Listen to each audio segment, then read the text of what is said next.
Bugun studiyamizda Xitoy bilan 22 yil tajribaga ega, hatto oxirgi 2 yil davomida Xitoyga tadbirkorlarni biznes turga olib borgan ekspertimiz bilan suhbat qilamiz. Hayron qolganman. Men zerikib ketdim Xitoyga boraverib. Men nima qilaman? O'zing bor deganda hali spiskani oldida bu bo'lmaydi deb 50-60% ni o'chirib oldim. Qarzim $30,000 o'sha vaqtda. Birja savdolarida qanaqa qilib kompyuterda qatnashdim. 2 kunda o'rganib oldim. Birinchi kunda o'zida 30 million 35 million savdo qildim. 1-2 yil ishlab yaxshi daromad ko'rib, keyin soda zavoddan qurganmiz. Ertaga yuk kelib qolishi mumkin deb Marg'ilonlik, Qo'qonlik, Andijonlik savdogarlar uyimizda yotardi.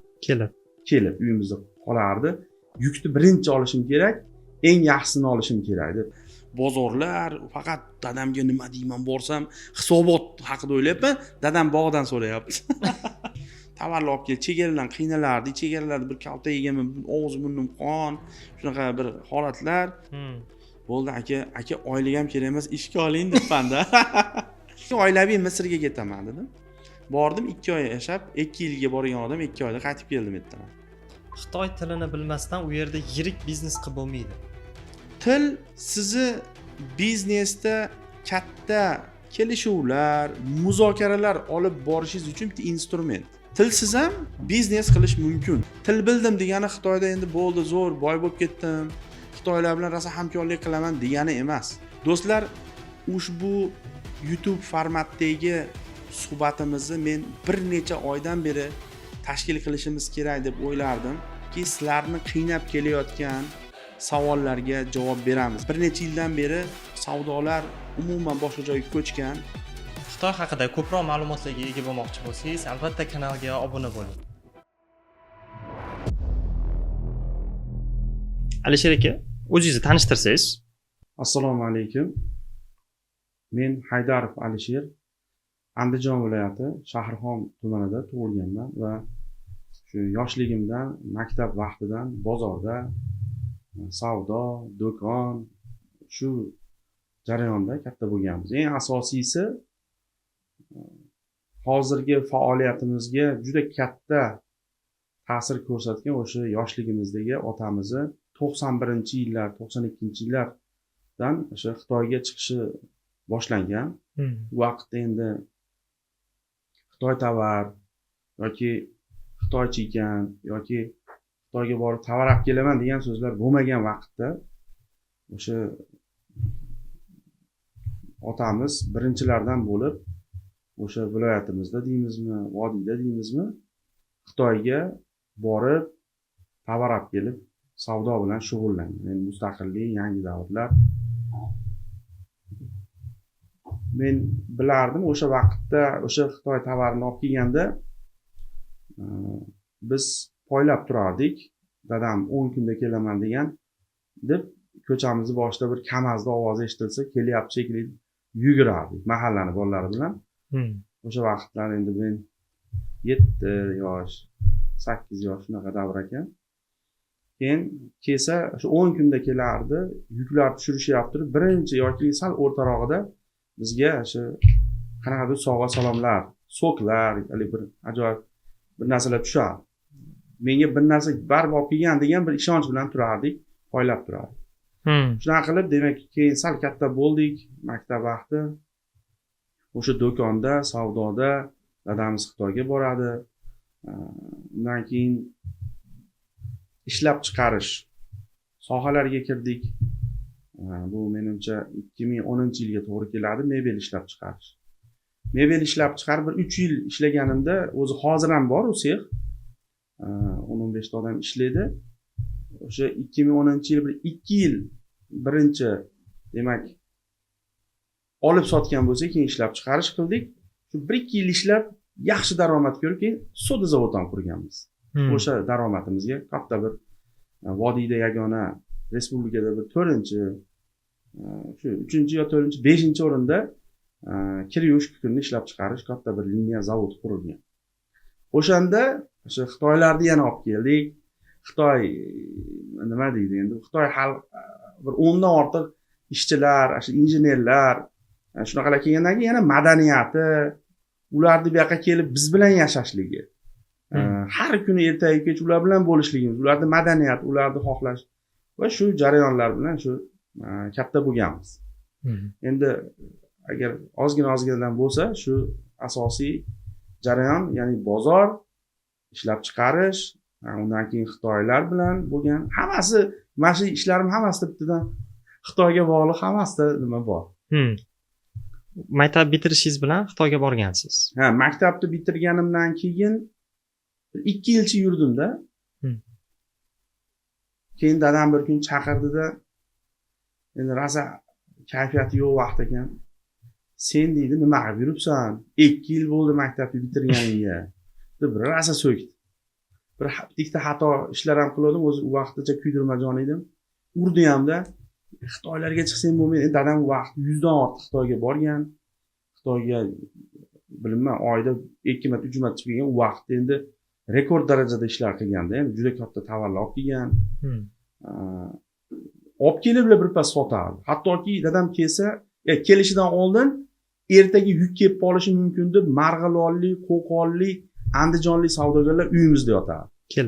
Kelib uyimizda qolardi. Yukni birinchi olishim kerak, eng yaxshisini olishim kerak deb. Vaqt o'zi bilan kelardi. U vaqtda samolyot menimcha bo'lmagan, samolyotda borishmagan, mashinada borib, o'sha mashinada yoki Kamazda birga kelishgan endi. Bir Kamaz, 2 Kamaz yuk olib kelardi. 2 yil yurgandan keyin bir ro'parasidan chiqib qoldimda, rosa so'kdi, urdida. Keyin sen dedi, mana menga o'xshab Xitoylarga chiqsang bo'lmaydi. Baribir otada, baribir o'ziga o'xshab farzandi katta yutuqlarga erishishini xohlar ekanda. U so'kishi, urishi, o'sha xafa bo'lishi, demak, katta ishlar qilgan degan bir dadamda bir g'ami bor edi ekan. Keyin bo'ldi dada dedim, men hali zo'r bo'laman dedimda. Keyin bozorga bordim. Bozorga borib, Xitoy tovari nimalar sotiladi? Ashunda esimda bir 35 ta 40 ta narsani spiskasini qildim. Keyin mashlar Xitoydan kelar ekan, keyin o'shini olib sotarlar, men olaveraman deganlar bilan gaplashdim. Endi ular ma'lumot berdi, ular biz olaveramiz olib kelsangiz, dadam shunaqa Xitoyga chiq deyapti. Nima olib kelsam bo'ladi desam, ular yordam berdi va 3-4 ta do'kondan shu ma'lumotlarni olib keldim. Keyin dadamga aytdim, dada dedim, endi men yosh bolaman, endi maktab bitirgan, o'zi kuydirmajon bo'lib turibman. U bir kuni meni so'kka urgan. Meni xafa. Men tasavvurimda yo'q, men Xitoyga borishim. Prosta dadamga shu ma'lumotni aytsam, olib kelib bersa, men sotaman, klient topishim kerak deb o'ylayapman. Endi Xitoyga chiqish xuddi surprizdagi narsa-da. Men uchun vaqt hali Xitoyga degan narsa bo'lyapti. Hali bir marta ham chiqmagan. Chiqmaganman. U men uchun Xitoyga borishlik dadam jo'natmasa kerak meni degan bir ishonchsizlik ustida gapirdim. Dada dedim, mana spiska qildim. Mashlar Xitoydan agar siz olib kelib bersangiz, men sotaman desam, men zerikib ketdim Xitoyga boraverib. Degan edi shunda mana necha yil o'tib, mana o'zimiz ham har oy Xitoyga boraverib, endi bildik, ya'ni samolyotda yuraversiz yo yo'lda yuraversiz zerikasiz ekan deb. Shunda dadam shunaqa deganda menga hayron qolganman. Men zerikib ketdim Xitoyga boraverib. Men nima qilaman, o'zing bor deganda hali spiskani oldida bu bo'lmaydi deb 50-60% ni o'chirib oldi. Tajribalari bor dedi. Lekin mavla qilsa bo'ladi. Demak, Xitoyga bor dedi. Bularni kerak narxini surishtir, to'g'ri keladigan olib kelib sotdi. Pul berasizmi desam, beraman. $10,000 jo'nataman. Sen borib nima qilaver dedi. Endi bu 2004-yil bo'lyapti. Men 2002 maktab, men litseyda o'qiganman, litseyda bitirdim, 2004 bo'lyapti. Keyin ishonmasdan endi vaqti viza $50 ekan, qarang. Andijonga borib $50 ga viza qilgizdirdim. Keyin dadamga ishonmay, dada, viza bor ekan, $50 ekan, beraverasizmi? Bo'ldi, beraveraman, dada, olib ket dedi. Hayronman. $50 olib vizaga berdim, viza chiqdi. Keyin bilet ham oldim, ketdim. Qaytishga bilet yo'q, ketishga bor. Borsam, men dadam bitta shu partnyori bo'lardi, Turg'un aka degan odam, o'sha odam kutib oldi meni Xitoyda. Keyin shu bitta ishlar ham tayinladi, o'zi olib kelyapgan tovarlar, o'sha vaqtda qand qog'oz olib kelishardi. Zavodlarga borib, mana bunaqa yozdirasan, bu zakazlar haligi tushuntirasan deydi. Yangi bir qand qog'ozali dizaynlarini, sifatini, qalinligini, mikron deb menga bir narsalar o'rgatdi dadam va shuni tushuntirasan shu zavodga dedi. Bo'pti dedim, keyin o'zim hali rejalarim ham bor. Qo'shimcha. Ha. Bilmayman, qaysi biridir qo'shimcha, qaysi bir asosiy ish ketdim. Keyin borganimdan keyin hali dadam bergan obrazetslar yo'qotib qo'yibman. Voy. Ana. Keyin bir balo qilib qand qog'oz zavodiga olib boruvdi. Ashetda o'zidan topib, manaqa degan dadam deb Ekzemplarlarni ko'rsatib bergan. O'sha misollarni ekzemplarlarni ko'rsatib bergansiz. Manaqa deb tushuntirdim. Mana shunaqa verishasan ekansan. Bo'pti. Keyin dadamga eplab, dada tushuntirib qo'ydim. Deb eplaganman endi. Rosa lekin mana qarang, necha yil o'tdi hozir 22 yil bo'lyaptimi? 22 yilda ham shu voqea esimda, nimaga o'ta stress bo'lganda. Birinchi qo'ydim deb. Ana endi keyin bir hafta bozorga kirib, haligi yozib olgan spiskalarni rosa o'rgandim. Endi dadam meni qattiq topshiriq bilan, maxsus topshiriq bilan jo'natgan-ku. Uni ketishimi tarixi bor, qanday haligi xafagarchilik, mendan nolishlar, odam bo'lgan degan tazyiqlar, endi tazyiq deymiz endi, undovlar, nasihat, talab desak bo'ladi ota tomonidan. Mas'uliyat katta, bordim, bozordan chiqqanim yo'q, bozorga kirib olib yuraveraman. Hali Turg'un aka keyin bozorga olib kirib bir-ikki ko'rsatgan bo'ldi, keyin yana qo'yib yuborardi, shunaqa qilib rosa o'rgandim. Bir hafta o'tdi. Endi haligi narsalar narxini bildim, ma'lumotlar bildim, endi pul bo'lsa olish kerak. Endi dadamga aloqa qildim, dada dedim, endi 5 kun 6 kun bo'lgandan keyin mana bunaqa ma'lumotlar o'rgandim. Endi nima qilamiz? Olamizmi desam, yana bir hafta o'rgandim. Bo'pti, endi men o'yladim bir haftada shu ishlab tizib qaytib ketishim kerak deb o'yladim. Endi dadamdagi nimalar ham shunaqa bo'lgan. Endi dadam bari u vaqtda men yosh edim, rejalar dadamniki. Keyin bir hafta yana yurdim. 2 hafta bo'ldi. Ikkinchi haftaning oxirida yana so'rayapman, dada, nima qilay deb telefon qilyapman. Bu vaqtda qanaqadir bog'lanish bo'lardi, endi telefonda bog'landim uchun. Endi yo'q, shoshma dedi, yana bir hafta yurdi. Keyin 3-hafta ham yurdi. 3-hafta tugayapti, puldan darak yo'q. Bozorlar o'rgangan bo'ldim. Keyin endi qaytaverdim. Endi men pul haqida gapira olmayman. Dadam nima desa shuni qilib, bo'ldi, qaytish kerak ekan deb. Qaytib kelsam, keldingmi deb quchoqlab, qaysi boqqa kirdingmi, u boqqa kirdingmi deydi. Men umuman bog' o'ynash, aylanishni o'ylamagan ekanman. Endi hali missiya bo'lgan-ku. Sayohatni o'ylamagansiz. Faqat bozorga kelsam, bog'lar haqida so'rayapti mendan. Shunda bir men nima g'amda yurganman, dadam kelsa, endi sinaganim shekilli, hali qani qaytlarni ko'rdik deb, hali mana o'z joylarni ko'rdim, rosa o'ynadim desam, lavushkaga tushaman. Endi dadam juda mana shunaqa zukko, xushyor, har bir gapida ma'no yoki gapini orqa tomoni alohida. Alhamdulillah. Xo'p, zo'r ketyapti-da lekin. Birinchi studiyamizda chiroq o'chib qolgani sababli, Xudoga shukr, mana shu sabab bo'lib Alisher akani ofislariga keldik. Xush ko'rdik, rahmat. O'zi duo ketgan ekanda. Sizga men aytdim-ku, shuni bizning showroomda, ofisda qilaylik desam, aka hamma narsa tayyor deb studiyaga taklif qildinglar. Chiroq o'chib qoldi Toshkentdagi joyda. Nasibada. Orada bitta kontent ham qo'yib oldim chiroq bo'yicha. Qaysidir voqeani esladik-ku. Guanzhoudagi tayfunni esladik. Tayfun bo'lganini.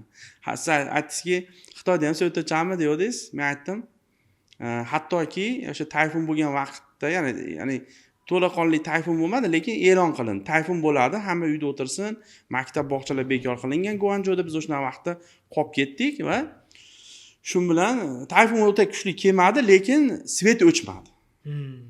Ya'ni shunaqa vahima, shunaqa oldindan tayyorgarlik, qanaqadir svet o'chishlar yo'qda. Bu demak bizni ayni endi Toshkentda haqiqat avariyni o'chadi, qanaqadir holat bilan o'chadi. Lekin viloyatlarda unaqa emas, tumanlarda cho'tta bugun yomg'ir yog'ar ekan, o'chirib qo'yaver deydigan bo'lsa kerak menimcha. Yana bilmadim, chunki endi yashayib turgan, ko'ryap turgan biz u. Shuni his qilamiz, işte oldindan o'chirishadi menimcha. Yaxshi. Xo'p, Alisher aka, bizning suhbatimiz otajoningiz sizni kelganingizdan keyin kutib olib, qaysi bog'larni aylandingiz o'g'lim deb so'raganlarida to'xtadi. To'g'ri. Demak, o'sha birinchi saboq birinchi o'sha maktabdan keyingi 2 yillik dadamni bir nimasi, ya'ni kim bo'lib yuribsan, nima qilib yuribsan deb, katta ishlar qil degan nimasi ekan, endi chaqirig'i. Shu bilan o'zi majburlab Xitoyga jo'natdi. Shu borishimdan strategiya, o'tdagi strategiya, yana bir hafta yur, yana bir hafta yur. Nima bo'lyapti degan tushunmayman. Xullas, bordim, yuribman, qaytib kelib bitta quchoqlash so'rashyapti. Shunday birinchi savol nima bo'ldi? Qaysi bog'larga bording endi deydi menga. Ya'ni ko'zim chiqib ketdi. Men o'zi qanaqa напряжениеda borganman, mas'uliyat, bozorlar, faqat dadamga nima deyman borsam, hisobot haqida o'ylayapman. Dadam bog'dan so'rayapti. Shu bilan, yo'q, endi bu ham bitta qiziq voqea bo'lib qoldi hayotda. Dadamni naqadar haligi gap olish nimalari, endi keyingi nimalar juda ko'p. Bu bizga faqat foyda berdi, ya'ni inson juda sodda bo'lmasligi, o'sha farzand bilan qanaqa taktik qo'llanmalar, shular bo'ldi. Endi demak 2004-yil bu bo'ldi. Undan keyin yana bitta sinovlar qildi, meni bir Xorazmlarga jo'natdi. Sotilmaydigan ostatga tovar bilan bir jo'natdi-da, shunaqa bir Xorazmda ham bir voqealar bo'ldi. Men Mavrudi kelsa uni ham aytib beraman. Yomon qiynalganman unda ham. Keyingi 2 sumkani tovar bilan jo'natgan. Mayli, keyin undan keyin mana bozorda do'kon ochdim. O'zim mustaqil do'konimiz bo'lardi, kiyim-kechak, uni ochdim. Bozorda 2008-yilgacha savdo qilganman. Mana 2002 bitirgan bo'lsam, 6 yilda bozorda savdogarlik qilib, to'g'risi juda omadli bo'lmagan. Qaysi bozorda? O'sha o'zimizni Shahrixon tumanida kiyim-kechak sotganman. Do'kon bo'lgan. Kiyim-kechak do'kon, Qorasuvlarga borardik. Tovarlar olib kelib, chegaralardan qiynalardik. Chegaralarda bir kalta yeganman, og'zim burnum qon, shunaqa bir holatlar. Shu bilan 2008-yilga kelib, men o'sha do'konni tantanali ravishda bankrot qilib tugatdim. Nima bo'lmasa. 2008-yil, demak, tantanali ravishda bu do'konni bankrot qildim. Bekitdim, qarzga kirdim. Qarzim $30,000. 30,000. O'sha vaqtda. O'sha do'konda ishlayib turganimda shuni o'zimcha yozib yurardim. Bundan deb bir top $200, $300 bersam 29,700 bo'lardi. Keyin yana bir haftalardan keyin 30,300 bo'lib qolardi. Shunaqa oshdi, tushdi, hech tushmadi. Lekin ko'tarilib o'sha patologiya keldi. Shu bilan do'kon yopildi. Men 2 yil taksitlik qildim, ko'chalar darbadar, shunaqa bir stressiy holatda yurdim. Keyin 2010-yil onamni qistovi bilan dadam oldiga bordim. Keyin dadam bilan endi shunaqa qarz havola bo'lib, anchalik atnashini ham uzoqlashib qoluvdi. Xafa mendan dadam. Keyin oxiri oldiga bordimda, dada meni kechiring, bo'ldi. Mana shu zo'r ish bo'lgan ekan. Bitta nuqta bo'ldi, dadam bitta so'rida o'tiribdi. U nuqta bo'lguncha yillar o'tib ketdi. Qarzda yuraverdim. Men egilmayman. Yo dadamga borib dardimni aytmayman. Ayam bechora uni qistaveradi. Dadam esa meni ko'rdi, sen usan, sen bo'lsan. Shun bilan keyin oxir dadam ham sal turib berdi. Men ham bir dardimni aytdim. Shun bilan ota bola birlashdik. Men dedim, endi dedim bo'ldi. Siz aytgan chizig'ingizdan chiqmayman. Nima desangiz shuni qilaman. Shun bilan dadam sal bo'sh keldi o'sha vaqtda. Bo'pti, bunday qil dedi. Bir hafta 10 kundan keyin birja savdolarida mebel sotardi o'sha vaqtda dadam, 2010-yil. Meni o'sha birja savdolariga olib borib, kompyuterga kirib, qilchiydi, u bu dedi. Shun bilan 2010-yildan keyin faqat menda o'sish, rivojlanish.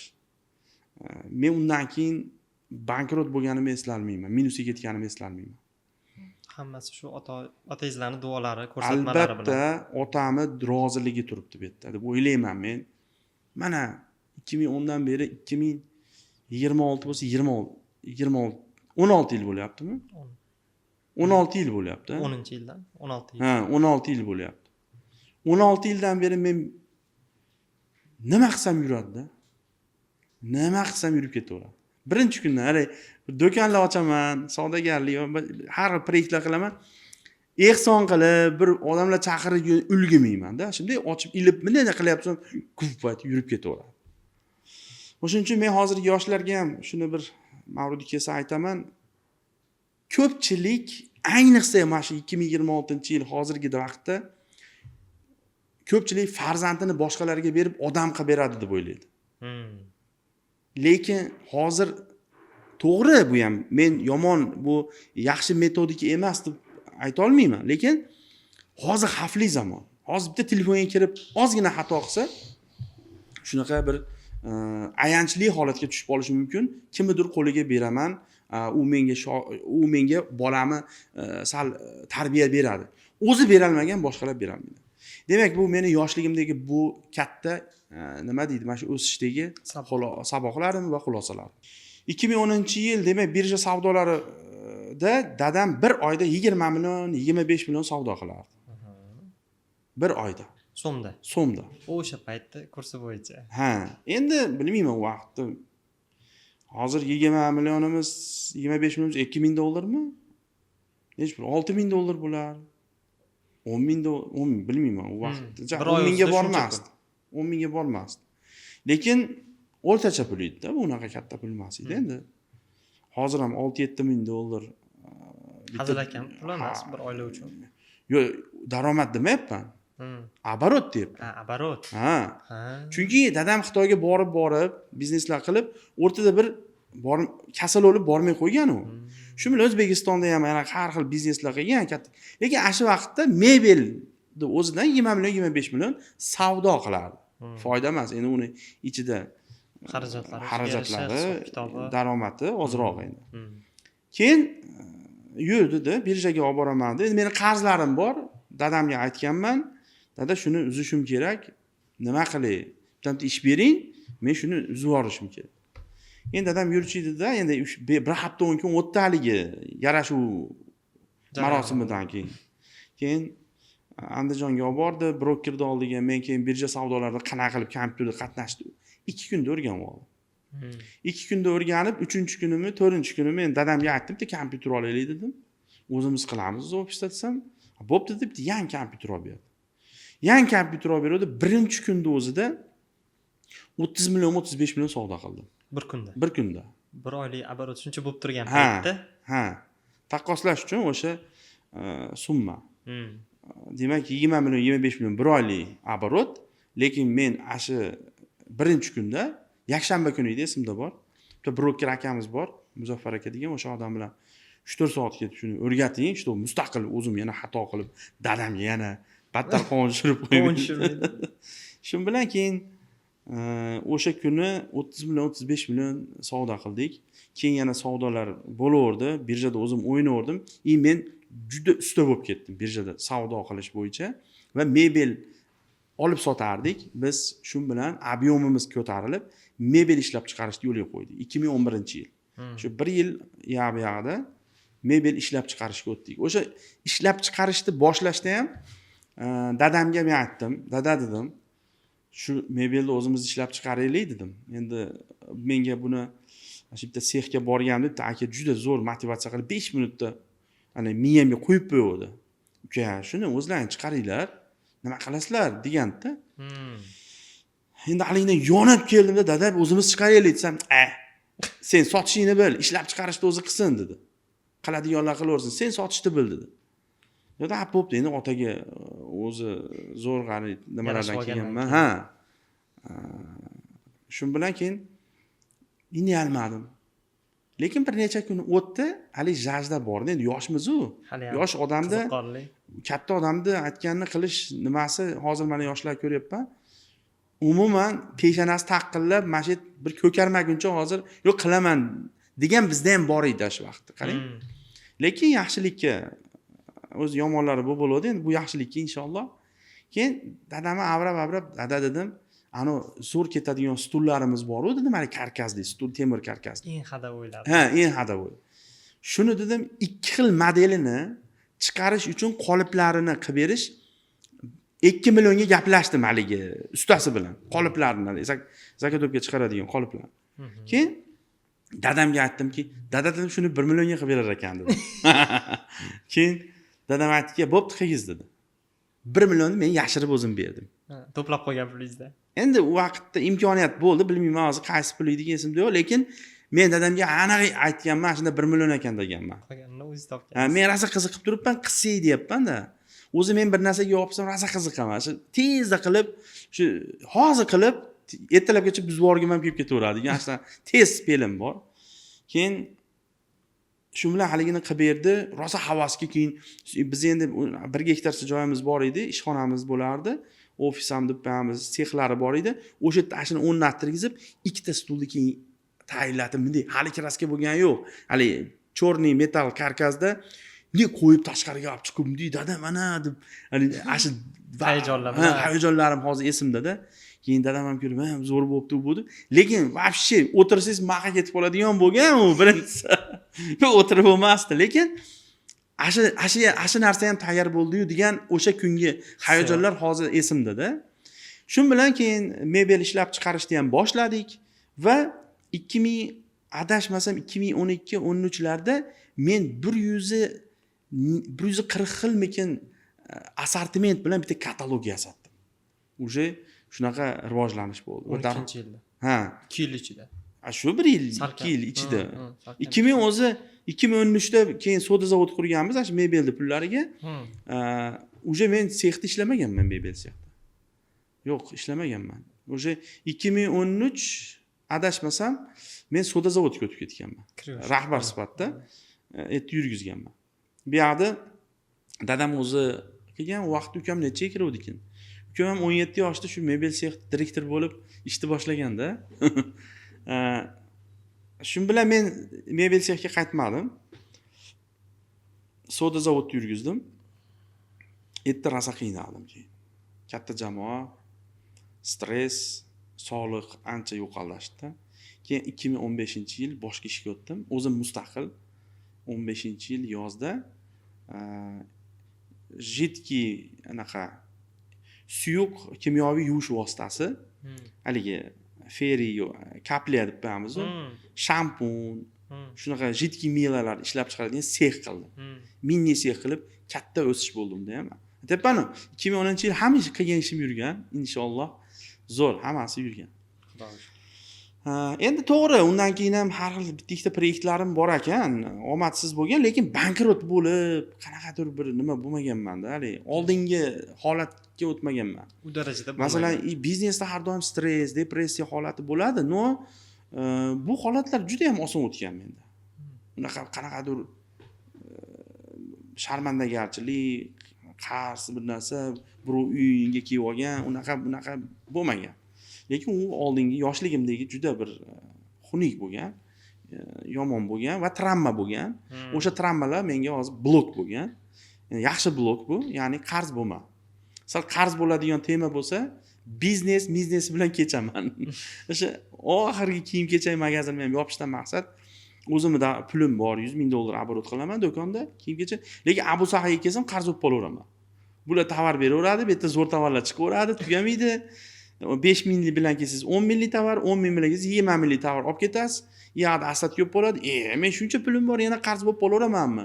Deb keyin uni ham yopganman. Ya'ni bu zo'r blok bo'ldi menga. Qarz bo'ladigan biznes ham, masalan, biznes modelimni anondan muncha olib tursam, anondan muncha tovar olsam degan biznes model qurmayman. Nimaga? Blok bor. Chunki qarz bo'lish degan haligi qo'rquv menga shuni yo'l qo'ymaydi. Rejalarimga, modelimga kirgiza olmayman. Shu. Xo'p. Keyin nima bo'ldi? O'sha suyuq sovulda. Keyin darrov kiyim-kechakka o'tib ketdingizmi o'shandan keyin? Xo'p. 2015-yil soda zavoddan chiqib, o'sha suyuq kimyoviy yuvish vositalarini ishlab chiqarib yurganimda 2017-yil yanvar oyida 15-yanvarda dadam o'tib qoldi, olamdan o'tdi. Shu bilan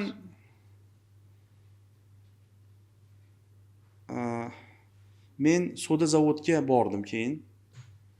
Soda zavodga borib, etti qanaydir haligi yurgizolmadim.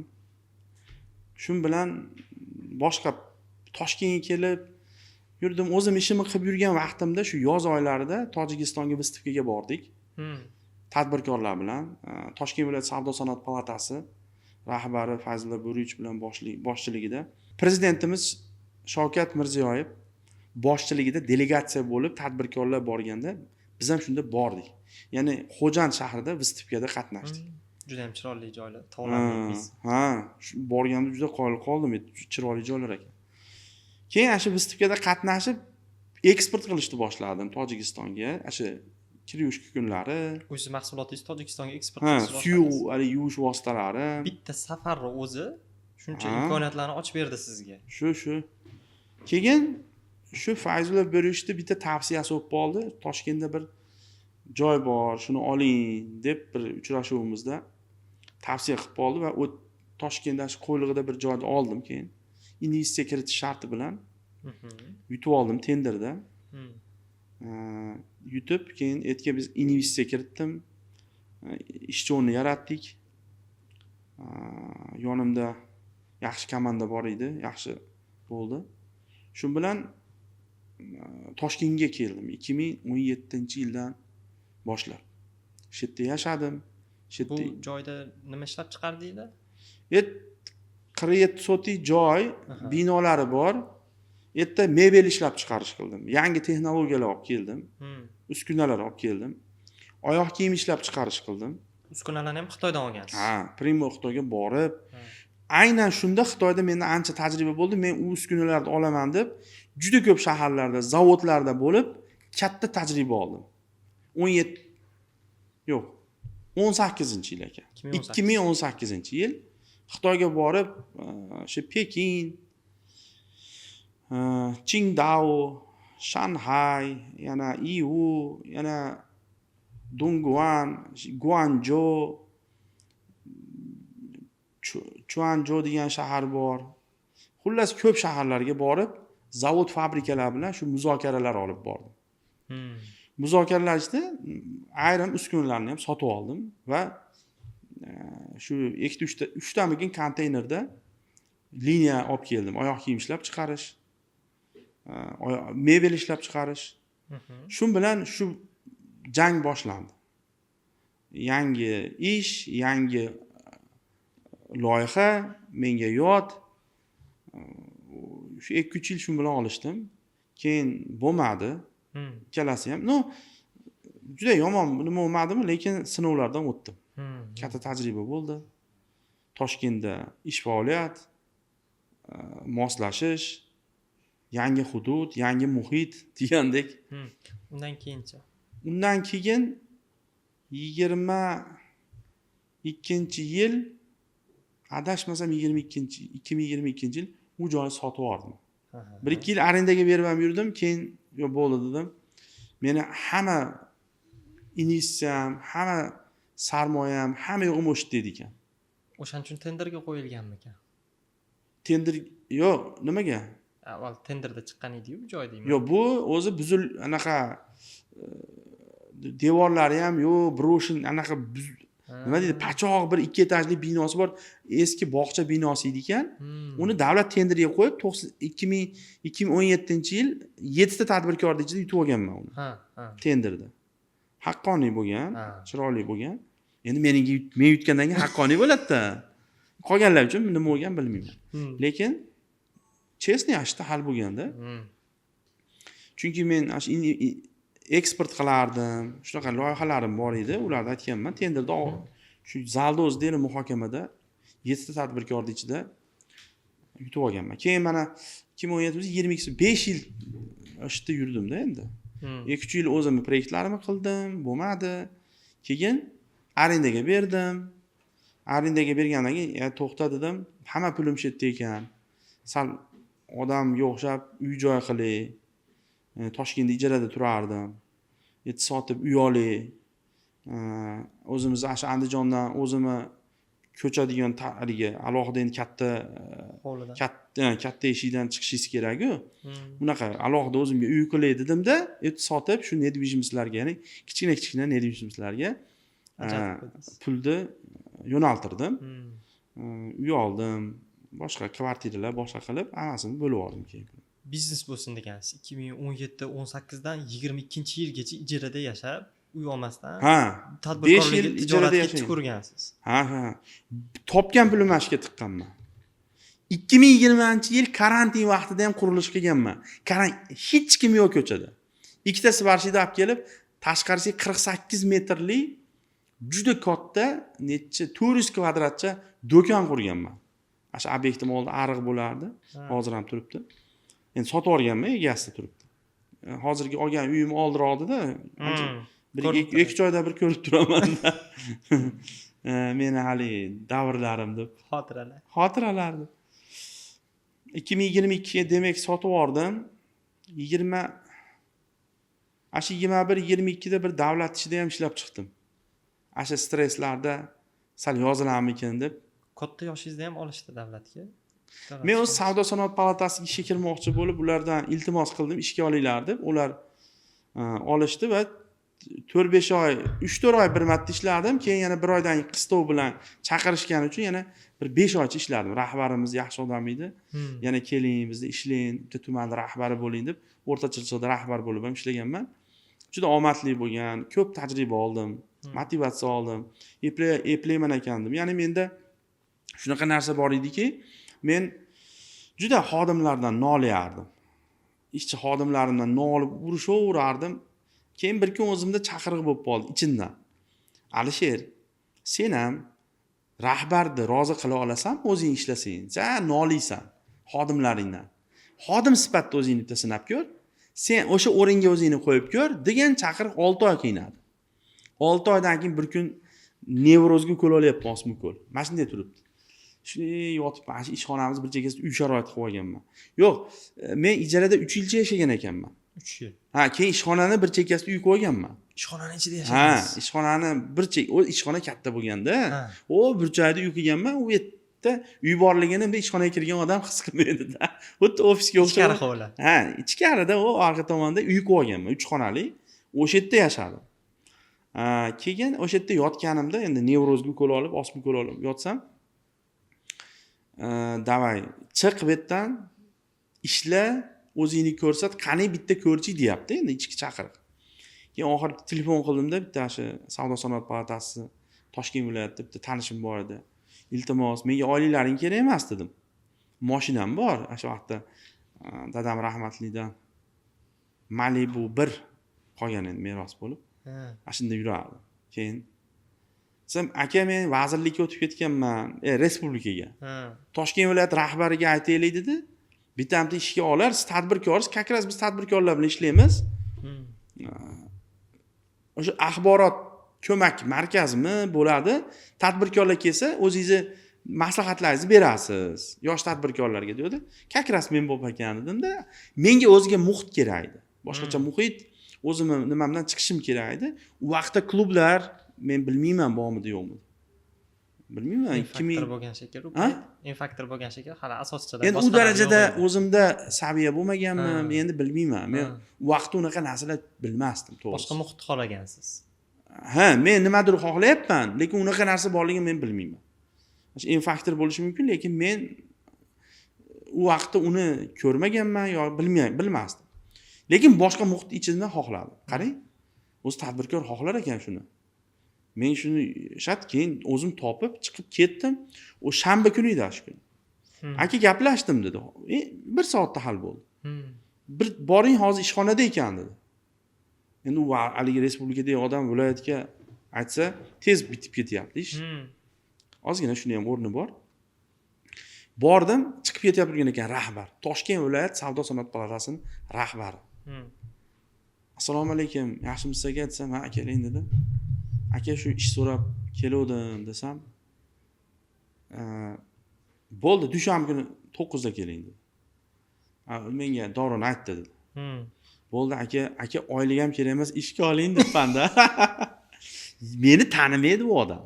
Tadbirkor, kim, nima, bunday qilib so'rashyapti, tanimaydi rahbar odam. Desam, shunday qarildi. Uka dedi, oylik dedi, uyga olib keladigan narsa u unadi men dedi.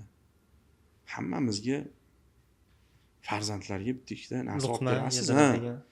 Ali, oylik kerak emas degan unga oylikchi odam endi.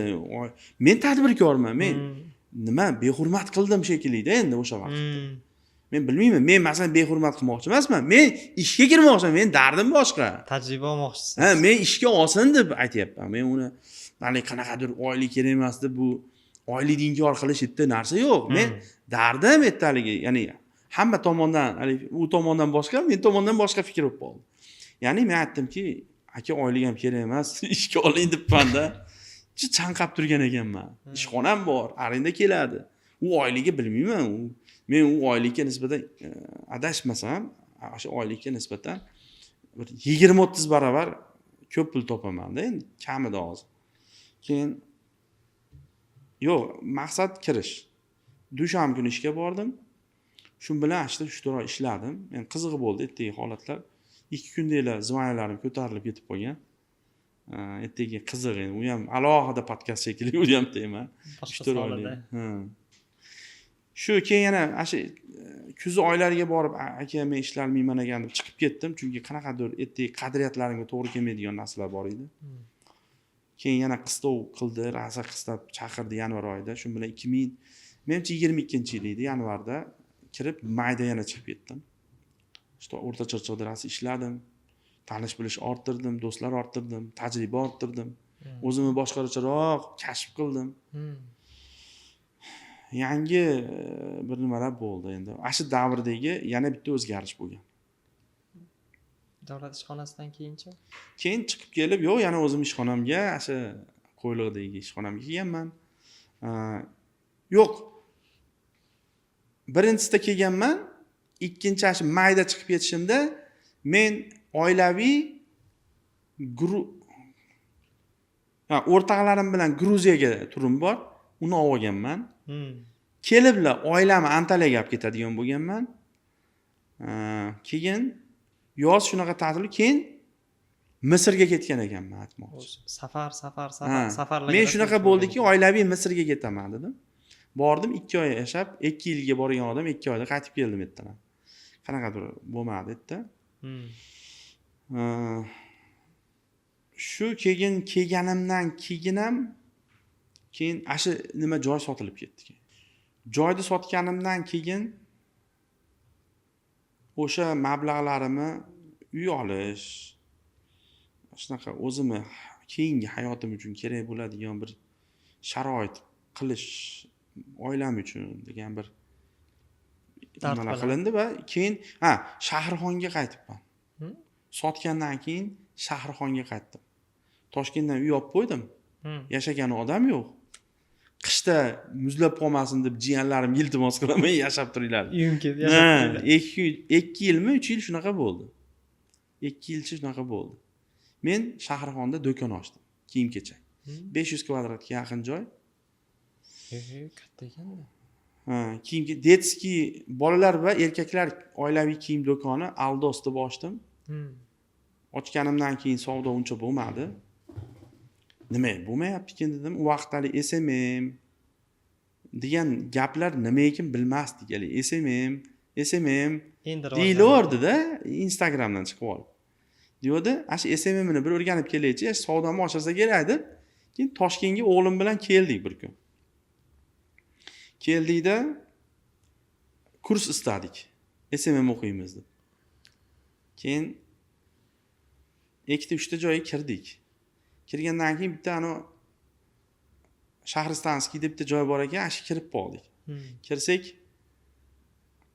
"Mana shu SMM o'qitasizlarmi?" "Yo'q, biz IT o'qitamiz" dedi. SMM deb yozib qo'yibsizlar-ku desam, "Yo'q, aka, SMMni hali boshlamadik. Endi" dedi. "Lekin" dedi, "bizda marketolog bor" dedi. "Xohlasangiz xonalar orqasida o'tiribdi" dedi. "Ashi bola bilan gaplashib ko'ring" dedi. Resepsiyonda bitta qiz bor ekan. Keyin bo'pti dedimda, keyin bordim. "Uka, yaxshimisiz?" "Ha, rahmat. Men mana shu SMM o'qiyman deb keldim.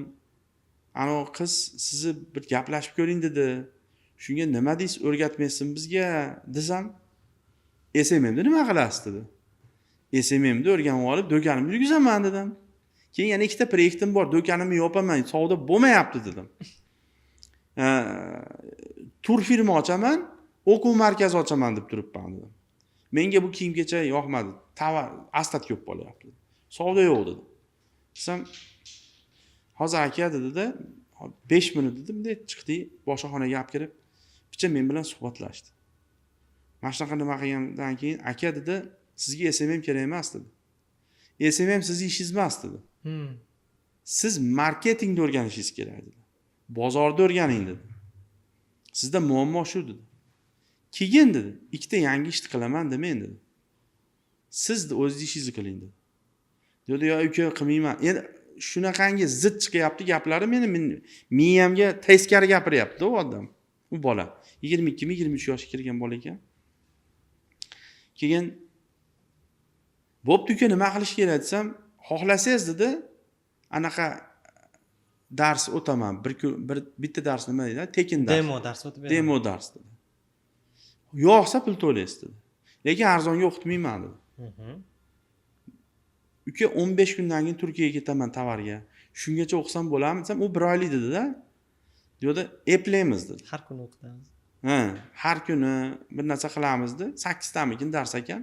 2 kunda bir qilib yubordim. Unlar tezlashtirilgan formatda qilamiz dedi. Endi qimmat ekan, qimmat aytyapti haligi. Men arzonga o'qitmayman deyapti. Keyin uka necha pulga o'qitasiz dedim. Cho'chib turib. $200 dedi.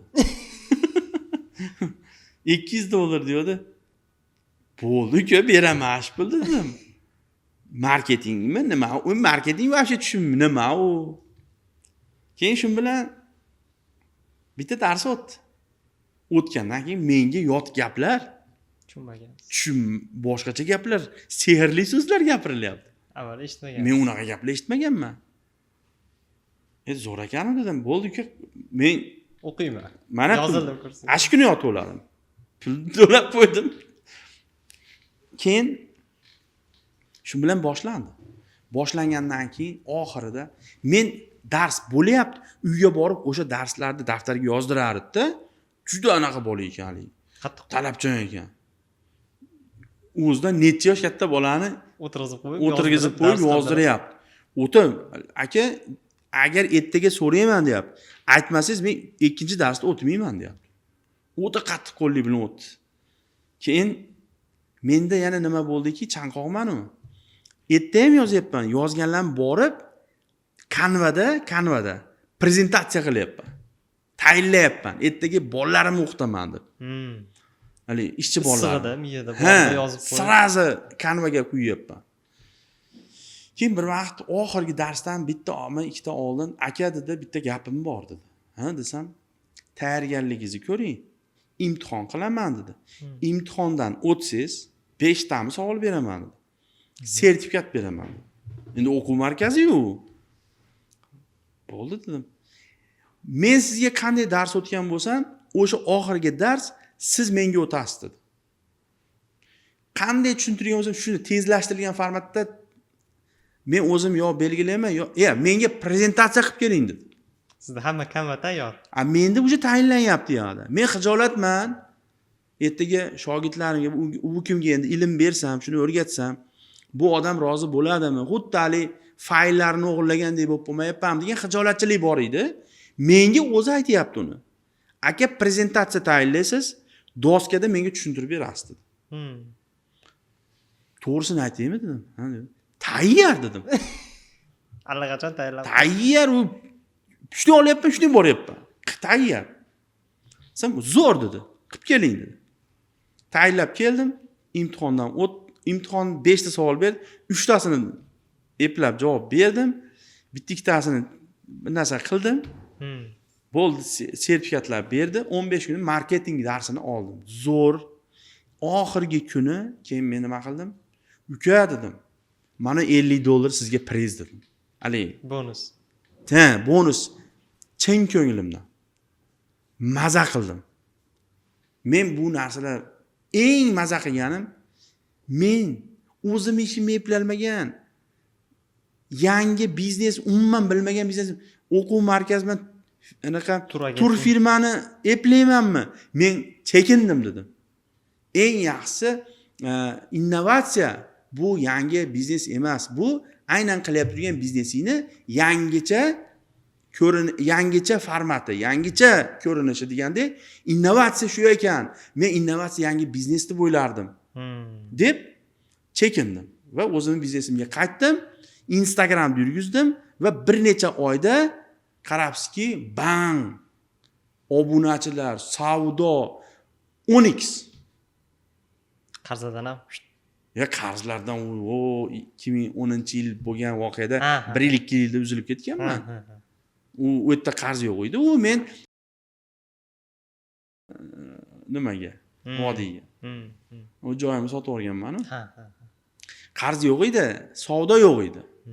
Qarz ham yo'q edi, savdo ham yo'q edi. Lekin Abu Sahiydan ancha-muncha qarz olardi. Men u biznes qarz. Uni o'rni bor. U tovarda, yerda stress yo'q. Yerda qanaqadir avariya yo'q, lekin yoqmayapti edi. Men qarz olaman, $100,000 oborotim bor. Nimaga Abu Sahiga borib yana qarz olib, menga kerak $100,000 bor. Odamlar $10,000 bilan oborot qilib to'y qiladi. Nimaga men $100,000 da baxt yo'q, savdo yo'q. Keyin marketing o'rgansam, gap miyada ekan. Gap miyada, tovarda ham emas, do'konda ham emas, ishchida ham emas. Hammasi mana shu yerda. Sozlamalarni o'zgartirish kerak.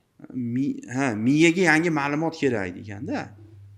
Keyin shu bilan Instagramda o'zimni chiqishni boshladim va tezlik bilan obunachilar va savdo kuchayib ketdi. Zo'r bo'ldi. Lekin baribir Xitoy 2025-yil 24 kuzda keyin biznes turdi. Nima boshlayman dedim. Yanvar oyida shunaqa bo'lyaptiki, fevral oyida tur qilaman deyapman. Dekabrda turibman. Dekabrda odamlar juda ko'p savol beryapti. Qanaqa, nima, qachon, nima, qanday Xitoy haqida ko'p savollar bor. Menda endi salkam 20 yillik tajriba bor. Xitoy bo'yicha. Zavodlar qurdim. Toshkentga qancha oborduniya olib keldim. Siryo, xomashyo,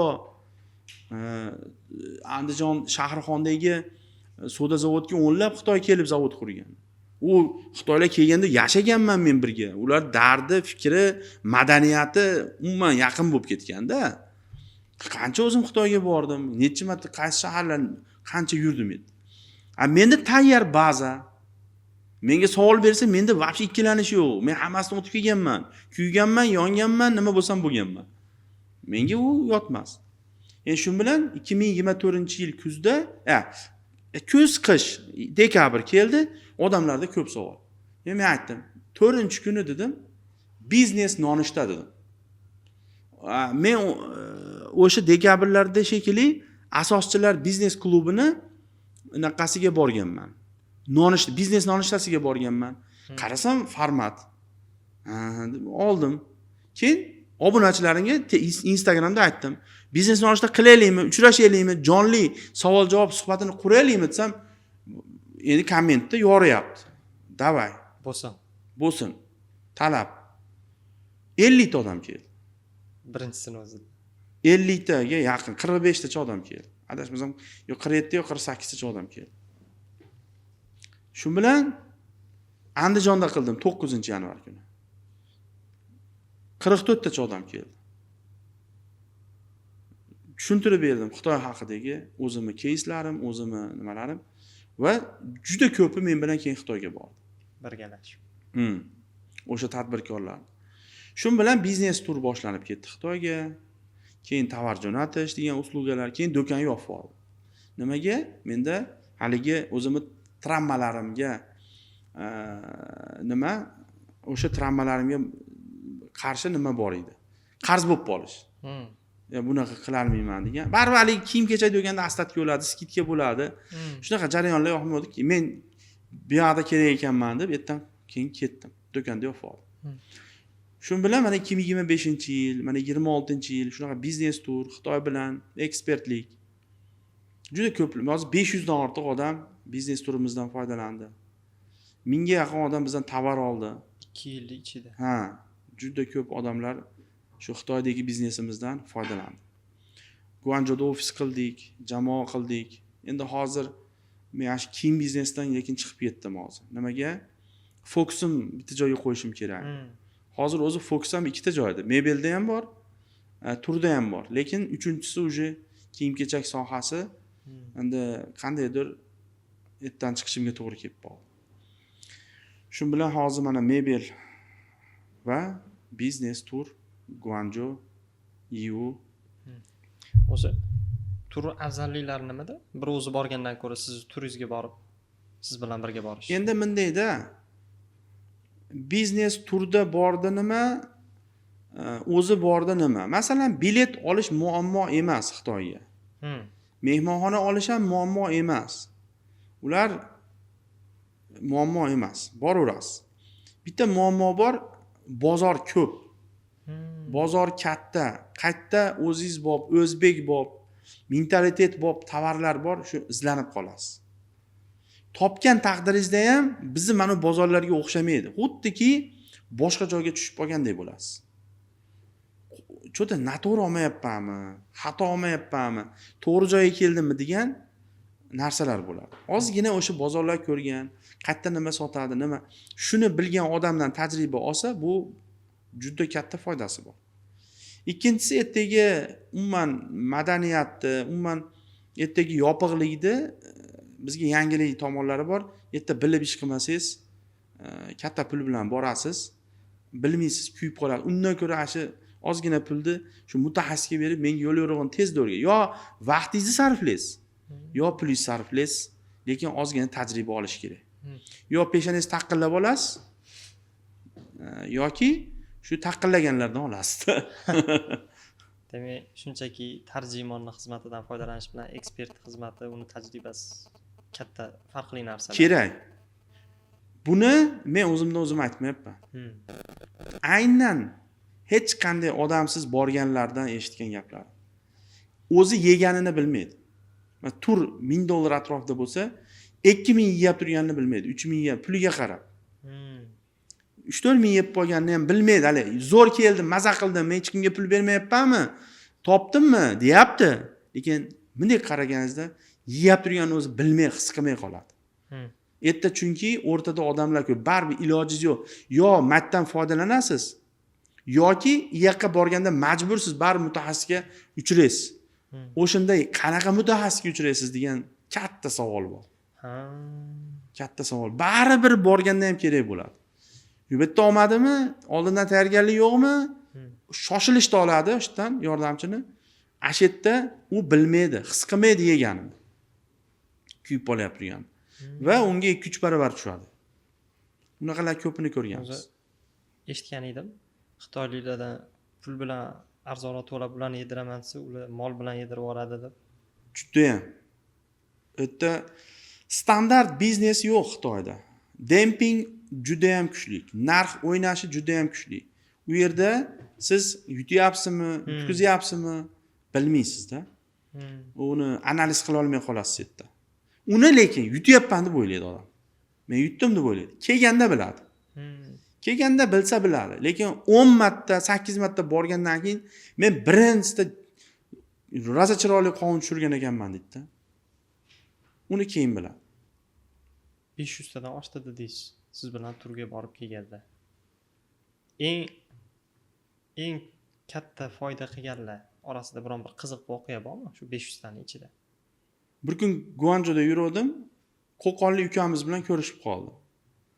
Aka yaxshimisiz? Dedi, "Ha, yaxshimiz uka. Nima gap? Bir samolyotda ko'rib qolyapman, bir bozorlarda erta-betta ko'rib qoldim. Kelib turibsiz-a?" dedim. Men har oy kelyapman aka dedi. Zo'r o'tsam, siz bilan birinchi biznes turda kelganman aka dedi. Shundan beri men 10 dan ortiq keldim dedi. Ya'ni har oy kelyapman. Kerak bo'lsa bir oyda 2 marta ham kelyapman. Aka savdolarim zo'r dedi. Xursand bo'ldim. Chunki birinchi biznes turimizda borgan bola shunchalik davomiy boryapti, demak omadli keldi unga. To'g'ri qadam, to'g'ri yo'l, endi avvalo o'zini rizqi, lekin biz ham shuni nima deydi, xursand bo'lamiz. Demak, hissamiz bor ekan, uni foydasi. Endi hissamiz bordir, endi birinchi biznes turda kelgan, xursand bo'lasiz, ko'rib, o'sganini ko'rib xursand bo'lasiz-da baribir. Endi davomiy borish, masalan men Xitoyga borib xonavayron bo'ldim degan odamni ko'rmaganman. Bir iloji bor eng qiyin vaziyatda ham. Albatta. Endi to'g'ri odam bo'lsangiz, agar to'g'ri odam bo'lsangiz, Xitoyda imkoniyatlar katta. Alisher aka, endi xitoycha biznes miflari haqida gaplashsak, sizga savollarim bor. Xitoy faqat arzon va sifatsiz narsa chiqaradi degan rostmi? Arzon va sifatsiz faqat shunaqa narsa chiqadimi desa, bu noto'g'ri gap. Chunki Xitoyda hamma davlatlar uchun variant bor. Hamma segment uchun variant bor. Faqat biz o'zbekistonliklar o'zimiz shuni talab qilamiz, cho'ntagimiz ko'taradigan daraja, ya'ni iste'mol darajamiz shuni belgilaganligi uchun biz Xitoyda shu tarafdan taniymiz. Xitoyda shunaqangi sifatli narsalar bor. Masalan, kiyim temasida deymizmi? Endi to'g'ri, avtosanoatda mana hozirgi inqilob yasadi. Undan oldin haqiqatda unda orqada edi. Endi o'zi xitoyliklar ham chempion ko'chirmachilar. Shu yirik kashfiyot qiluvchi davlatlardan, Yaponiya, Germaniya, shunga o'xshagan davlatlardan yaxshigina ko'chirishadi va hozirgi kunga kelib o'sha ko'chirmachi sanoati o'sha ko'chirgan mamlakatlarini, davlatlarini nima deydi? Ketadi. Ortda qoldirmasa ham, endi ob'yom bo'yicha ortda qoldiryapti. Mablag' bo'yicha, lekin o'sha taraqqiy bo'yicha baribir o'shalarga raqobat bo'la olyapti-da. Mana masalan $200,000 mashinalarning komfortini $30,000 mashinada qilib beryapti. Endi bu avtosanoat bo'yicha men yaxshi mutaxassis emasman. Endi lekin mana mindik, bildik sharoitimiz zo'r. Masalan, men oldin Kia minardim. Hozir mana Dongfeng oilaviy mashinasini olganman. Zo'r. Masalan, men Kia minib yurgandim, indeksga bordim, bitta bunga o'tirganimda o'sha Kiadan boshqa komfortga o'tib qoldim. Keyin o'sha kuniyoq o'sha olamanga tushib, ertasi kuni oldim mashinani. Qaror qabul qilib bo'lgan. Lekin ungacha anaqa Xitoy qanaqa ekan degan gap bor. Bitta minganimda zo'r va olib mana necha oy bo'ldi minyapman, maza. Keng, oilaviy maza qilib yuribmiz. Qulaygina. Mayli, endi bu tema meni temam emas, lekin elektronika deymiz, avtomashinalar, lekin meniki kiyim-kechak bo'lsa, kiyim-kechakda masalan siz xohlagan narsa bor. Masalan, 2018-yil o'sha oyoq kiyim ishlab chiqarish qilaman deb bir zavodga borganimda zagatopga olishimiz kerak, shu oyoq kiyim tepa qismini. Bu yoqda stanoklar olib kelib, padoshi bilan yopishtirib oladigan liniya olganman. Endi zakatopkani tayyor olmoqchiman. 20 mingta zakatopka tanladim bitta zavoddan. $1.5-2 narsalar. Har xil narx. Keyin men aytdim, endi u qanchadir dedi-da menga. Keyin men shuni arzonroq qilib ber dedim. Skidga qilib so'rasam, keyin so'radim, talashib muzokara qilyap turganimizda aytdiki, sen dedi xohlaganingcha so'raver dedi. Xohlaganingcha so'rashing mumkin dedi. Lekin bitta narsani bil dedi. Qancha skidga qilib tushsam dedi, men dedi o'zim foydamdan tushmayman dedi. Hammasiga 1 yuandan 20 ming yuan foydam bor.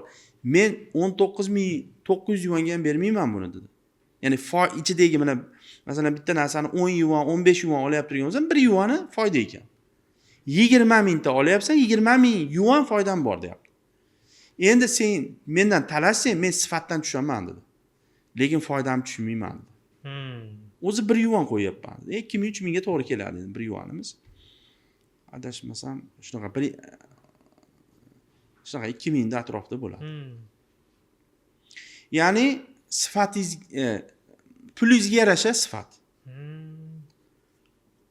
Zo'rini bersangiz, zo'rini beradi. U ham balki endi masalan ular ham insonu, zo'rini berdi, mana ko'pgina pul bersangiz, u ham borini beradi. Endi zavod bilan zavodni, tovar bilan tovarni farqi bor. Ko'rib, tanlab olaverasiz. Lekin Xitoyga borganingizda aslida bozorlarda, oldi vitrinada bizbob tovarlar turmaydi. Eng sifatligi turadi. Eng yaxshisi turadi.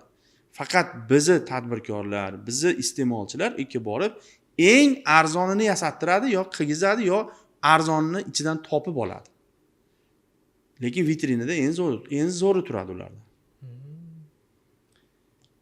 Yana ikkinchi mifimiz Xitoyliklar o'zbek tadbirkorlarini doim aldaydi. Mana shu tomonida mana men o'zim ko'p bilaman. Xuddi shu gapni o'zbek tadbirkoriga qo'llasangiz ham bo'laveradi. Shu ularda ham o'sha mif bo'lsa kerak Xitoylarda. Shu o'zbek kelsa, mana o'zi so'raydi-da, qayerdansan deydi. Mana urumchiliklar yaxshi taniydi, lekin u guanjouliklar uncha tanimaydi. Endi hozir mana ko'p boryapmiz, endi tanishyapti. Lekin Guanjou, u ichkaridagi shahardagi aholisi bizni yaxshi tanimaydi. U qayerdansan desa, O'zbekiston desangiz, Pokiston deb turadi. Keyin biz endi O'zbekistonda ular sal boshqacharoq aytadi. O'zbekiston deb aytadi, sal bo'lib aytadi. O'zbekiston deydi. Ya'ni bizni tanimaydi ular. Aslida juda katta nimasi tanimaydi. Mana endi tanishni boshlayapti. Endi Xitoyga borganingizdan keyin aldashadi degan gap, haqiqatda o'zingiz shu aldanyapti turganingizni bilasiz. Arzon tovar, arzon narx, juda o'zingiz talashdingiz, o'zingiz shunaqangi eng ichkarisidan bo'mag'ir, hali arzon taklif qachon bo'ladi? Ko'proq mashinnik, ko'proq nerealniy holatda bo'ladi. Bilib turasiz, o'zingizni aldaysiz, Xitoy-ku deysiz-da. Mana shunaqa men ko'p kuzatganman-da, o'zini o'zi aldaydi inson. Nerealniy narx, nerealniy narsa bo'layapti turgan bo'ladi. Yo, men zo'r olyapman deb o'ylaydi. Narxdan yutdim deb o'ylaydi. Bir narsalar yutdim, ichida bir narsalar o'ylaydi-da, o'zini ovutadi o'sha vaqtda. Keyin otiladi-yu, bir narsa kasha bo'ladi-yu, o'sha muammo chiqqanda o'zi sezuvdim deydi. Ko'ryapsizmi? Sezgan u. Prost o'zini o'zi aldagan bo'ladi. Shunaqa arzon taklif, bo'mag'ir taklif, sifatsiz narsa O'zbekistonda ham bo'lishi mumkin. Masalan, ayniqsa hozir eng yomon nima? Meva sanoati bizda. O'sha Rossiyalarga, chet elga meva borsa, o'zbeknikini dod deb turishadi. Mana chet eldan qanaqa meva keladi, bilasizmi? Bozorlarda tiniq, bir xil. Bizning mevalar unaqa emas. Mana o'zbekda ham bir tomonali nimasi. Xitoy tilini bilmasdan u yerda yirik biznes qilib bo'lmaydi. Til sizni biznesda katta kelishuvlar, muzokaralar olib borishingiz uchun bitta instrument. Tilsiz ham biznes qilish mumkin Xitoyda. Bu bitta instrument. Til bildim degani Xitoyda endi bo'ldi, zo'r boy bo'lib ketdim, Xitoylar bilan rosa hamkorlik qilaman degani emas. Bu bitta kasb yoki bitta instrument o'zingiz uchun. Atak biznes zo'r bo'ldi degani emas. Siz til bilmasligingiz mumkin, lekin o'zingizni qadriyatingiz, prinsiplaringiz, xarakteringiz zo'r bo'lsa, men til betda baryer yoki qanaqadir to'siq bo'ladi deb o'ylayman. Uni daxli yo'q. Tilsiz ham borib biznes qilsa, boshlasa bo'ladi. Zavodda o'zidan mahsulot olish doim eng arzon yo'limi? Faqat zavoddan? Yo'q. Zavod, mana ko'pchilik menga aytadi, aka zavodga olib borasizmi deydi. Birinchi o'rinda ob'yom masalasi turibdi. Siz bir konteyner olmoqchimisiz? Bir konteyner ola olasizmi? Endi sal uni chiroyli, hurmat bilan so'raysiz. Ha, bo'pti, bir konteyner bo'lsa boraveramiz deysiz. Lekin vaholanki u bir konteyner hali olmaydimi? Dargumon. To'g'ri, kelajakda olar yoki bir tekshirib bor. Lekin birinchi borib konteynerni olish ham xato-ku. Yerda mana savdogarni yolg'onchisi, zavodni ham yolg'onchisi, hattoki bitta zavodda bilinman, o'nlab rahbar bo'lib qolishi mumkin. Shunaqalar eshitganman, 6 ta rahbar chiqyapti deydi. Arkasidan men rahbarman, mana birinchi borasiz, ko'proq shu ko'chadan tanish bilish qilib, hali internet saytlardan borsangiz, men boshlig'iman deydi. Deb bu aytda o'tirganda chiqmaqa, men boshlig'iman desa, bo'pti, bu chiqib ketaman, ketirali rost ekanmi. Endi iloji yo'q, mijoz olib kelyapti. U haligi zavodda haqiqiy egasi zo'r bo'lishi mumkin. Katta ehtimol bilan shunaqa katta zavodlarda egalari zo'r bo'ladi. Faqat mana o'rtakashlarni bilmaysiz kim. Lekin rahbarga o'xshab turadi. Muammo chiqqanda 6 ta rahbar ko'rdim. Arkasidan rahbar chiqyapti deganlar ko'rganman, eshitganman endi. Men unaqaga uchramaganman. Men juda boshqacharoq anaqa qilaman. Alhamdulillah. Hali bir Xitoylardan yeb qo'ygan joyim yo'q. Xitoy aldadi. O'rtada aldaganlar bo'lgan. Shu haqiqiy Xitoy zavod bilan bizni o'rtamizda aldaganlar bo'lgan, lekin haqiqiy tadbirkori, haqiqiy Xitoy biznesmeni, zavod egasi juda katta ehtimol bilan aldamaydi. Men unaqasini eshitmaganman.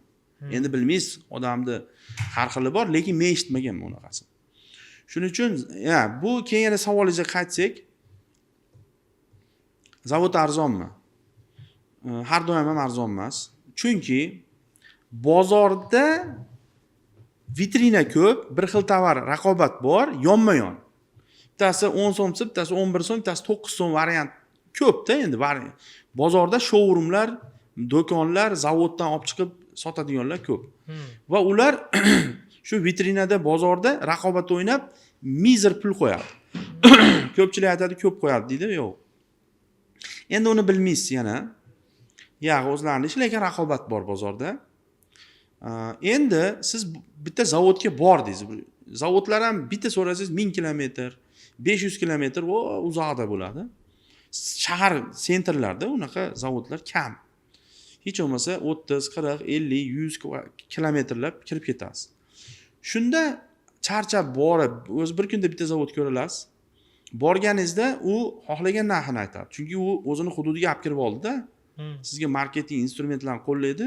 Siz men eng zo'r narsa olyapman ekan. Eng baxtli odam menman, eng boy odam menman deb baxtiyor bo'lib chiqasiz. Lekin bilmaysiz, balki qimmat olgandirsiz. Endi olib yurgan mahsulotingiz, bilasiz, nech pul, nima qanaqa. Haqiqatda zavodini topib borsangiz, olasiz, arzon variantlar bo'ladi. Lekin yangilikka shu kiryapti turganingizda bilmay qolasiz. Zavod sizga qimmat berishi ham mumkin yoki zavodning o'zini brendi kuchli bo'lishi mumkin. Brenddan pul.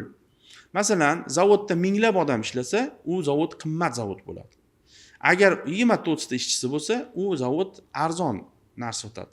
Menda shunaqa narsa bo'lgan, bir marta stanok olishim kerak edi. Katta zavodga borganman, $40,000, $35,000 degan. Keyin kichikroq zavodga borganman, xuddi shuni 25,000 degan. Keyin men aytganman, senda mana katalog qimmat zavod, arzon zavod, katalog. Nima farqi bor? Ikkosi ham o'zinikini maqtagan.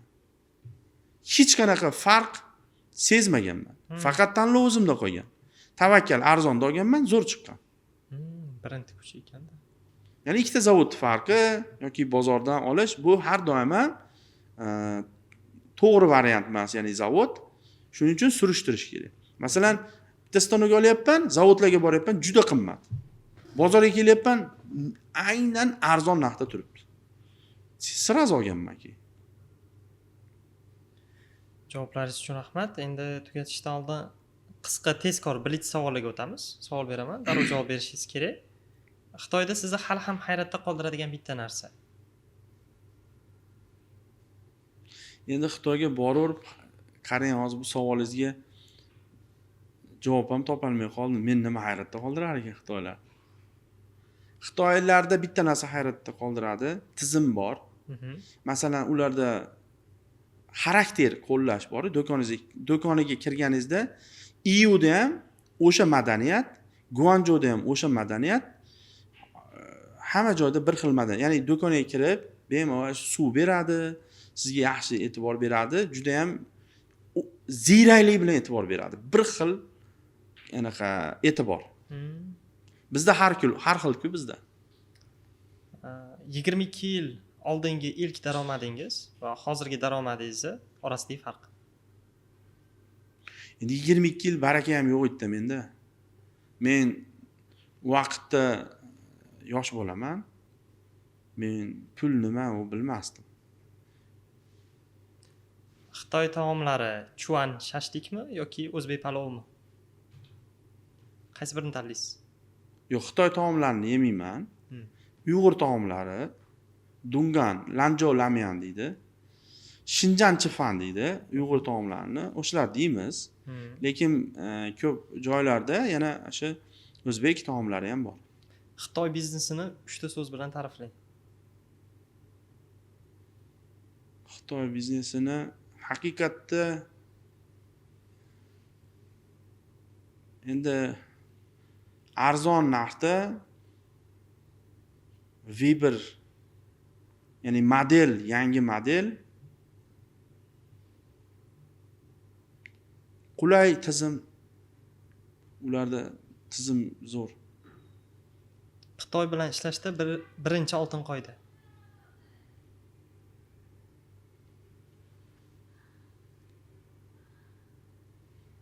To'g'ri odam bo'ling. Xitoyga qanaqadir uddabironman men degan nimangizni ko'rsatmang. To'g'ri.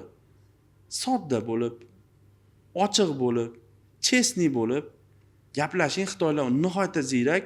Xuddi ular hali xitoycha sal haligi chan qilib gaplashsa, bir sodda odamdek tutishadi. Bu yoqdan borib olib o'zini xarakterini, deb hali erkanligini, tantiqligini qilishadi-da. Men ko'pini ko'rganman. Hali so'kib yuborami, tushunmaydi deb, haligi madaniyatsiz ishlarni qilishadi. O'shunda to'g'ri odam bo'lib, chestniy ishlang. Mana men hozir biznesimda shunaqa ish qilaman. Mana mebel olaman, 90 ga yaqin tadbirkordan hozir olibman. Ya'ni qayta sotuv qilaveraman. Bitta gruppaga yiqqanman WeChatga. Erta chiroyli suhbatlar quraman. Rahmat sizlarga, mana konteynerimiz yuklandi. Chunki u 90 tacha tadbirkorda bitta konteynerda 20-30 tasini yuki bo'ladi. Shunda bir-birimiz bilan qanaqadir nima deydi? Jiddiy nima munosabat qurilgan. Ular ham mana bitta gapimga meni ham inobatga olishadi. Men ham ularga, masalan, nakladnoy to'ldirish kerak. Bir zakazim bor. Men albatta olsam to'ldirgizaman. Erkalik qilmayman. Ular ham ovora bo'ladi, ko'rsatadi, nakladnoy yozadi. Sizga vaqtini sarflagandan keyin, og'im kelmay qoldi, bir shay yo'q bo'lib qolib, pul bermasdan, telefon o'chirib olib, shunaqa qiladiganlar ko'p. Ya'ni tantiqlik qiladi-da. Va ularning ham vaqti, ular pul. Xitoyda mana viloyatlarga borsangiz, qanaqa vaqt sekin o'tadi. Toshkentda tez o'tadi, Guanzhouda juda tez. Tong otadi, kech kiradi. Endi u bitta ikkita klient bilan ko'rishadi, xolos bir kunda u juda katta energiya sarflaydi. Lekin bizdan borganlar shu oltin qoida desangiz, iltimos o'zingizni to'g'ri odam qilib ko'rsating. Ya'ni millatga, davlatga bo'lgan ularni noto'g'ri qarashni, juda yomon negativ munosabat ularda shakllangan agar o'zbek bo'lsa. Men uga o'zbek bilan ishlaganini bo'lsa, ko'rasiz yomon fikr shakllangan. Nimaga? Masalan, birarda shunaqa bo'ladi, qayerdansan deydi. O'zbekistondanman desangiz, buni ko'rma, mana uni ko'r deydi. Biladi siz nima eng arzonni xohlaydi, eng tantiq odam, juda bir noto'g'ri ishlarimiz ham ko'p. Shuning uchun oddiy, to'g'ri, chestniy odam bo'lsangiz, siz juda omadli bizneslar boshlaysiz. Chunki ular o'zi taklif bilan ham chiqishi mumkin. Sen chestniy odamsan, biz seni bilamiz, senga bitta taklifimiz bor. Biz shuni kelishdik, senga mana shuncha narsani sotib berishga yoki qanaqadir imkoniyatlar berib yuboradi ular. Faqat uni to'sadigan narsa sizni xarakteringiz. Hech kim siz o'rningizga borib bunga berma demaydi. Bu bilan ishlama demaydi. Buni hurmat qilma demaydi. Aynan o'zingiz aytasiz uni. Bugun suhbat uchun rahmat. Ajoyib mavzular ko'tarildi. Baraka toping Alisher aka. Davomiy bo'lsin. Rahmat sizga. Salomat. Sog'likda kutib qolamiz. Rahmat. Do'stlar, umid qilamanki bu ajoyib suhbat sizlarga ham ma'qul keldi.